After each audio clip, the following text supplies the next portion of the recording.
அன்பார்ந்த நேயர்களுக்கு வணக்கம். நான் உங்கள் மதுசூதனன் கலைச்செல்வன். தினமொரு கதை நிகழ்ச்சியில் இன்று மீண்டும் உங்களை சந்திப்பதில் மகிழ்ச்சி கொள்கிறேன். திருமாலினுடைய 10 அவதாரங்கள் மத்ஸ்ய, கூர்ம, வராக என்று தொடங்கி பல்வேறு நிலைகளிலும் பல்வேறு யுகங்களிலும் வெவ்வேறு அசுரர்களை கொல்ல, அந்த அசுரர்களிடமிருந்து உலகை காக்க திருமால் பிறந்து வந்து செய்த அந்த லீலைகளிலே ராம கிருஷ்ண அவதாரங்களை பூர்ணாவதாரங்கள் என்று சொல்லி அதை கொண்டாடி அந்த பெருமைகளையெல்லாம் பேசக்கூடிய சாத்திரங்கள் புராணங்களை எல்லாமும் எழுதி அதை விழாக்களாகலாம் எடுத்து வருகிறோம். இந்த 10 அவதாரங்களுக்குள்ளேயும் அதிகம் வழிபாட்டில் இடம்பெறாததாக இருக்கக்கூடிய ஒரு வடிவம்தான் கண்ணனோடு உடன்பிறந்தவனாக கருதப்படும் பலராமன் ஆகிற அந்த அவதாரம். இன்னும் சொல்லப்போனால் இந்தியாவின் வெவ்வேறு பகுதிகளிலே இந்த 10 அவதாரங்களை வரிசைப்படுத்தி காண்பிக்கும் போது பலராமனை சில இடங்களில் சேர்த்தும் சில இடங்களில் சேர்க்காமலுமே இந்த கணக்கு வரையறை செய்ய பார்க்கிறோம். மத்ஸ்ய, கூர்ம, வராக, நரசிம்ம, வாமன இந்த 5 அவதாரங்கள் தொடர்ச்சியாக வந்துவிடும்.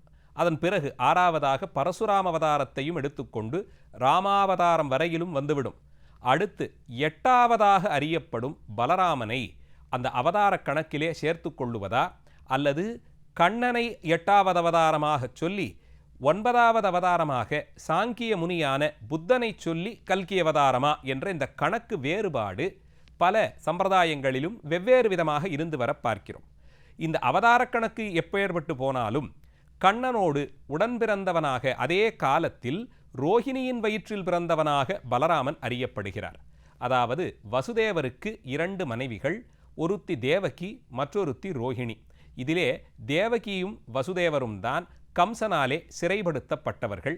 அப்படி தேவகியினுடைய வயிற்றில் உதித்த ஒரு கருவைத்தான் திருமால் ரோஹிணியினுடைய வயிற்றிலே போய் பொருத்தி வைத்தார் என்றும், அப்படி ரோஹிணியின் கர்ப்பத்திலிருந்து பலராமன் பிறந்தான் என்றும் சொல்லப்படுகிறது. அதனால்தான் அவன் கண்ணனுக்கு மூத்தவனாக அதே கருவில்தான் தோன்றினான். ஆனால் திருமால் அந்த கருவை அங்கிருந்து எடுத்து தேவகியினுடைய கர்ப்பத்திலிருந்து எடுத்து ஆயர்பாடியிலே இருந்த நந்தகோபர் வீட்டில் வாழ்ந்து வந்த ரோஹிணியின் வயிற்றிலே போய் பொருத்தி வைக்க அவளிடமிருந்து சங்கர்ஷணனாக பலராமன் தோன்றினான் என்று சொல்லப்படுகிறது.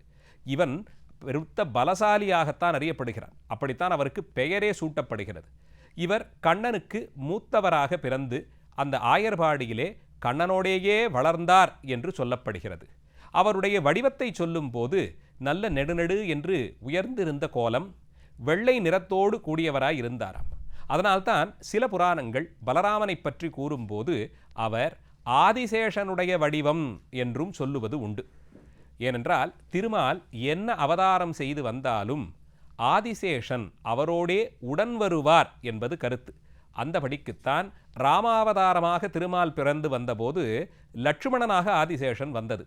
அதேபோலே கண்ணனாக திருமால் பிறந்து வந்தபோது பலராமனாக தோன்றியது என்று இப்படி அந்த வேறுபாடுகள் இருந்து வர பார்க்கிறோம்.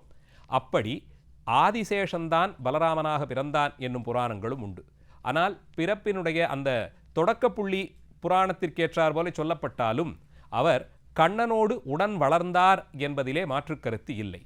இன்னும் சொல்லப்போனால் கண்ணன் செய்யக்கூடிய பல்வேறு சேட்டிதங்களிலே பலராமன் நல்லவனாக இருந்து அறிவுரை சொல்லுவது போலே காண்பித்திருப்பார்கள். கண்ணன் எங்காவது ஏதாவது சேட்டை செய்து மாட்டிக்கொண்டு நீ யாரடா பிள்ளாய் என்று அங்கே இருப்பவர்கள் கேட்டால் நான் பலராமனோடு உடன் பிறந்தவன் என்றுதான் சொல்லுவானாம். நான் ஆயர்பாடியிலே பலராமனுக்கு நல்ல பெயர் இருந்தது. பலராமன் அப்படி நல்ல ஒரு பெயர் பெற்றிருந்ததாலே பலராமன் பெயரை சொல்லி தப்பித்து கொள்ளலாம் என்று நினைப்பானாம் கண்ணன். அப்படியெல்லாம் கண்ணனோடும் பலராமனுக்கும் இருந்த அந்த தொடர்பு பேசப்படுகிறது. அப்படிப்பட்ட பலராமன் ஏற்கலப்பை ஒன்றை கையிலே தாங்கியிருப்பதாக அவருடைய வடிவங்கள், திருமேனிகள் இருக்க பார்க்கிறோம். சித்திரங்களாக தீட்டினாலும் சரி, அல்லது கருங்கல்லாலோ உலோகத்திலோ திருமேனி செய்யும் போது பலராமனுடைய வடிவத்தை கையிலே ஏற்கலப்பை ஒன்று தாங்கி நிற்கக்கூடிய அந்த கோலத்தில்தான் வடிப்பார்கள். அதற்கு காரணமாக சொல்லப்படுவது பலராமன் அந்த உழுது செய்யக்கூடிய அந்த பணியை செவ்வனே செய்வதற்கு நிலத்தை உழுது அதிலே பயிரிடக்கூடிய அந்த விவசாய பணியை காண்பிப்பதாகவும், கண்ணன் அந்த விவசாயத்திற்கு உறுதுணையாக இருக்கக்கூடிய மாடுகளை மேய்த்து வருபவனாகவும் என்று இப்படி விவசாயம் சார்ந்ததாக இந்த இருவரையும் தெய்வங்களாக்கி வழிபடக்கூடிய மரபினுடைய தாக்கம் என்றும் சொல்லுவார்கள். அதனால்தான் இன்றைக்கும் மதுரைக்கு பக்கத்தில் எல்லாம் சென்றால் வெள்ளைச்சாமி கருப்புச்சாமி என்று பலராமனையும் கண்ணனையும் தொடர்ந்து அந்த பெயரிலேயே அழைத்து வழிபடக்கூடிய அந்த அடியவர்களை பார்க்க முடிகிறது. இவர்களெல்லாம் பெரும்பாலும் விவசாயம் சார்ந்த பணிகளிலே இருக்கக்கூடியவர்கள். அதே காரணத்திற்குத்தான் சங்க இலக்கியமே மதுரையம்பதியில் பலராமனுடைய வழிபாடு இருந்ததை தெளிவாக கூறுகிறது. இன்னும் இந்தியாவின் பல்வேறு பகுதிகளில் தொன்மையான காசுகளிலே, நாணயங்களில் பலராமனுடைய வடிவம், உருவம் அச்சிடப்பட்டிருப்பதையும் பார்க்க முடிகிறது. இப்படி பல்வேறு நிலைகளில் பலராமன் வரலாற்று தொடர்போடு இருந்து வருவதையும் பார்க்க முடிகிறது. இன்னும் சொல்லப்போனால் வசுதேவரிடமிருந்து தோன்றினாலும் நந்தகோபருடைய வீட்டிலே தான் பலராமன் பிறந்தது. அப்படி பிறந்த அந்த பலராமனுக்கும் கண்ணனுக்கும் நாமகரணம் செய்து பெரிய விழாவாக அதை கொண்டாட வேண்டும் என்று நந்தகோபர் விரும்பினார். அதற்கு தகுதியாக ஒரு பெரிய விழாவும் ஏற்பாடு செய்யப்பட்டது. ஆனால் கர்க முனிவர், அவருடைய குலத்தில் வந்த அந்த முனிவர், அவரை அழைத்து வந்து இந்த விழாவை பெரிதாக நடத்த வேண்டும் என்று ஆசைப்படுகிறேன் என்று சொன்னபோது, தேவகியினுடைய பிள்ளை எங்கே வளர்கிறான் என்று கம்சன் எல்லோரையும் ஆட்களாக அனுப்பி தேடி வருகிறான். அப்படி இங்கே ஒரு நிகழ்ச்சி நடப்பதை அறிந்து கொண்டால் இந்த குழந்தைகளுக்கு ஆபத்து வரலாம். அதனால் அத்தனை பெரிய விழாவாக இதை கொண்டாடாது, சிறிய அளவிலே அவர்களுக்கு நாமகரணம் செய்யலாம் என்று அறிவுரை சொல்லி, பலராமன் பிறந்த குழந்தையாக இருந்த நிலையில் அவரை பார்த்தபோதே இவர் அதீதமான வீரத்தன்மையோடு வரக்கூடியவர் என்பதை அறிந்து அவருக்கு பலராமன் என்றே பெயர் சூட்டுகிறார். அப்படித்தான் பலராமன் பிறந்த குழந்தையாக இருந்தபோதே அவருடைய வீரமே அங்கே பிரதானமாக இருப்பதை பார்க்க முடிகிறது. பலராமன் ஒரு நாள் யமுனை நதி கோகுலத்திலிருந்து வெகு தூரத்தில் செல்வதாலே அங்கே இருக்கக்கூடியவர்கள், அங்கே இருக்கும் பசுக்கள், அவைகளுக்கான தண்ணீருக்கு வெகு தூரம் நடக்க வேண்டிய ஒரு சூழ்நிலை ஏற்பட்டிருப்பதால் அந்த யமுனை நம்மை நோக்கி ஓடி வரும்படியாக, ஆயர்பாடிக்கு அருகிலே ஓடும்படியாக செய்ய வேண்டும் என்று ஆசைப்பட்டு கையிலே தாங்கியிருந்த ஏற்கலப்பையை அப்படியே கீறி, ஏற்கலப்பையை கொண்டு ஏதோ நிலத்தை கீறி அதை உழுது அதை விவசாயத்திற்கு தயார் செய்யலாம். ஆனால் பலராமனுடைய பலம் ஓடிச் செல்லக்கூடிய ஜீவநதியை அதனுடைய போக்கிலிருந்து மாற்றி அவருக்கு வேண்டிய திசைக்கு அதை திருப்பிவிடக்கூடிய அளவில் இருந்ததென்பதை பார்க்க முடிகிறது. அப்படித்தான் இங்கே அந்த யமுனா நதியினுடைய ஓட்டம் திருப்பிவிடப்பட்டதை அறிகிறோம். அப்படியெல்லாம் பலராமனுடைய பலம், வீரியம் கொண்டாடப்படுகிறது. அதற்கடுத்து கம்சனோடு ஏற்பட்ட யுத்தத்தில் பலராமனும் கலந்து கொள்கிறார்.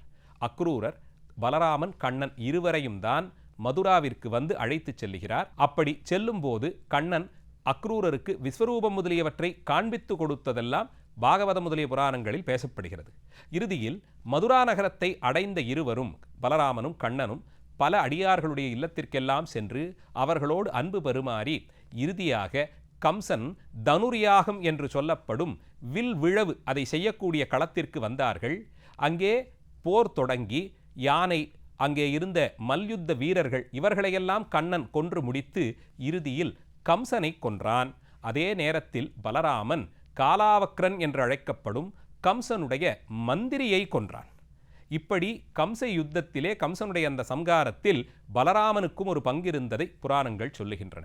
இப்படியே தொடர்ந்து கண்ணனோடேயே பிரயாணப்பட்டு வந்த பலராமனுடைய வாழ்க்கை மகாபாரத காலத்திலே பலராமன் தான் பாண்டவர்களுக்கும் சரி கௌரவர்களுக்கும் கதாயுதத்தை உபயோகப்படுத்தக்கூடிய அந்த போர்க்கலையை பயிற்றுவிக்கிறார். நான் பலராமன் பெயருக்கேற்றார் போலே நல்ல கனமான அந்த கதையை சுமந்து அதை சுழற்றி எதிரிகள் பேரிலே தாக்கக்கூடிய வித்தையை கற்றிருந்தார். அதற்கு தகுதியாக அவரை ஆச்சாரியராக வைத்துத்தான் பஞ்சபாண்டவர்களுள் பீமனுக்கும் கௌரவர்களுக்குள்ளே துரியோதனனும் கதாயுதத்தை பயன்படுத்தும் கலையை கற்றுக்கொண்டார்கள். இருவருக்கும் ஒரு சேர கலையை பயிற்றுவித்தார். இன்னும் அந்த கலையை பயின்று அவர்கள் அதற்கு மேலே மகாபாரதத்தில் நடந்த பல்வேறு காட்சிகள் அதையெல்லாம் கடந்து இறுதியில் போர் என்று வந்தபோது, குருட்சேத்திர யுத்தம் அங்கே அறிவிக்கப்பட்ட போதும் பலராமன் எந்த ஒரு பக்கத்தையும் சாராதவராக போர் தர்மப்படி நடக்க வேண்டும் என்ற எண்ணத்தில் தனித்து நின்றுவிட்டதை பார்க்க முடிகிறது. கண்ணனை போலே இவர் எந்த ஒரு பக்கத்தையும் தனக்கானதாக எடுத்துக்கொள்ளவில்லை என்பது இங்கே நாம் சிந்திக்கப்பட வேண்டிய ஒரு விஷயம். அப்படி ஆச்சாரிய ஸ்தானத்தில் பலராமன் நின்று யுத்தம் தொடங்கிய சில நாளிலெல்லாம் பிரத்யும்னனோடு கூட சேர்ந்து இன்னும் சில ஆயர்குலத்தை சேர்ந்தவர்களையும் அழைத்து கொண்டு ஒரு நீண்ட நெடிய தலையாத்திரை புறப்பட்டு விடுகிறார். பல தீர்த்தங்களுக்கும் சென்று பலராமன் அந்தந்த புண்ணிய நதிகளிலெல்லாம் நீராடி பல்வேறு ஆலயங்களை தரிசனம் செய்து இப்படியெல்லாம் நடத்தி கொண்டு வந்து இப்படி பல ஆலயங்களினுடைய சிறப்பையெல்லாம் பலராமன் சென்றதாகவும் தீர்த்தங்களுடைய சிறப்பையெல்லாம் மகாபாரதம் சொல்ல பார்க்கிறோம். அதையெல்லாம் கடந்து வந்து பலராமன் யுத்தத்தினுடைய கடைசி நாளில்தான் குருக்ஷேத்திரத்திற்கு வருகிறார். அங்கே தன்னுடைய மாணவர்கள், தன்னிடம் பயின்ற மாணவர்கள், அதிலும் குறிப்பாக துரியோதனனும் பீமனும் அங்கே கதாயுதத்தை கொண்டு போரிடுவதை அமர்ந்து பார்க்கிறார். இருவருமே நம்முடைய மாணவர்கள். அவர்களுடைய அந்த யுத்தத்தை பார்த்து ரசிக்கிறார். அவருடைய போர்த்திரத்தை கொண்டாடி பார்க்கிறார். அப்போது பீமன் கை வலுத்த போது அவன் துரியோதனனுடைய மடியிலே அடித்து அவன் ஸ்தம்பித்து போய் கீழே விழுந்து விழ அந்த நிலையில் அவனை கொன்றான் என்பதை கண்டு உடனடியாக பலராமன் எழுந்து நின்று இது யுத்த தர்மம் இல்லை என்று அங்கே பிரகடனம் செய்கிறார். இதுதான் ஒரு நல்ல ஆச்சாரியருடைய நிலைமை. தன்னிடம் பயின்ற மாணவர்களாக இருந்தாலும் அவர்கள் யுத்த தர்மத்திற்கு மீறி செயல்பட்ட போது அங்கே உடனடியாக எழுந்து நின்று பிரகடனம் செய்து இது யுத்த தர்மம் ஆகாது என்பதை அறிவித்து அவர்களை அங்கே கட்டுப்படுத்துகிறார். இருவருமே தன்னுடைய மாணவர்களாக இருந்தாலும் பீமன் துரியோதனனுடைய தொடையிலே மடியில் அடித்து அவனை கொன்றது தவறான செயல் என்று கூறி அதற்கு பீமனுக்கு தண்டனை வழங்க வேண்டும் என்று புறப்பட்டார். கண்ணன் அவரை தடுத்து நிறுத்தி பாஞ்சாலி செய்திருந்த சபதத்தையும் அதனால் அதை நிறைவேற்றும் பொருட்டு பீமன் துரியோதனனுடைய மடியிலே ஓங்கி அடித்து கொன்றதையும் அந்த இடத்திலே விளக்கிச் சொல்ல பலராமர் அமைதி கொண்டார் என்று பார்க்கிறோம். இப்படி கண்ணனோடு கூடேயே பயணித்து பல நிலைகளிலும் கண்ணன் செய்த செயல்களிலெல்லாம் ஏதோ ஒரு விதத்தில் கலந்தும் கொண்டு சிறப்பித்தவர் பலராமன் என்ற இந்த கதாபாத்திரம்.